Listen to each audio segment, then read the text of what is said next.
Sometimes the most powerful historical records aren't locked away in a museum somewhere. Nope, sometimes they're sitting right on a bookshelf, filled with these old, handwritten notes.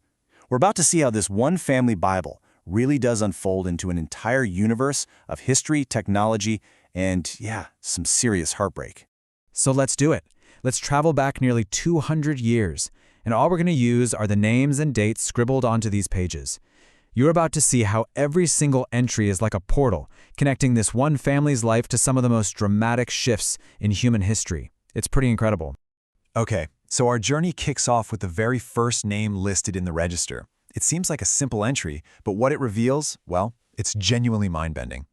And here he is, George Bartlett, born April 8th, 1825. Now, on the surface, it's just a name and a date, right? But that year changes everything. I mean, really, just stop and think about that for a second. George Bartlett was born into a world where you could never, ever see a photograph of yourself. He literally predates photography. The world's first permanent photograph wasn't even taken until the next year. He was born before one of the most basic technologies we have today even existed. All right, now the next entry introduces us to his wife, Elizabeth. And this is where the family's quiet, personal story just collides head-on with a really dark and distant war. Elizabeth Rhoda Farrant, born July 25th, 1834. Now, she was 9 years younger than her husband. And when they got married, he was about 32 and she was 23, which was actually kind of old for back then, especially for him. But the world she was born into was a world on fire. So get this, Elizabeth was born smack dab in the middle of a horrific, brutal conflict in Tasmania that we now call the Black War. And this wasn't some far-off event for them. It was the violent reality of a war between British colonists and the Aboriginal population, happening right where they lived. Now look at this timeline, the period from George's birth all the way to their marriage in 1857. It almost perfectly mirrors the catastrophic collapse of the indigenous Palawa population. It's just a chilling thought, right? This one family's beginning was set against the backdrop of an entire people's ending. But history isn't just about these huge, sweeping events. It's also intensely personal. And the next entries, they shift our focus from all that noise of the outside world to the quiet, devastating grief happening inside just one home. And when you read these next pages, you can't help but feel this jolt.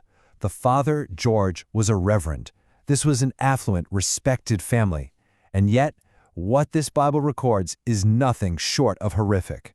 So you flip to the children's names section, and there it is, this really hopeful entry, Frederick James, born August 26, 1863. A new life, a new son, all dutifully recorded. But then, you turn to the deaths page, and you find the other half of his story. Frederick James Bartlett died September 8, 1868. Just try to imagine being the parent who wrote his birth and then having to turn the page and write this. He was just 5 years old. And what's just heartbreaking is that this wasn't a one-off tragedy. A generation later, you see this same story play out again. Elvina May Bartlett. The dates are right there. Born 1911, died 1917. She was just 6 years old. It's this devastating pattern of loss, etched right into the family's most sacred book.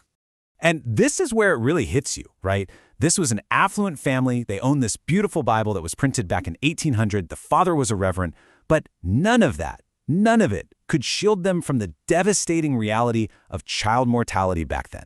So when you pull back and look at the whole picture, you start to see that this one object, this single book, holds so much more than just names and dates.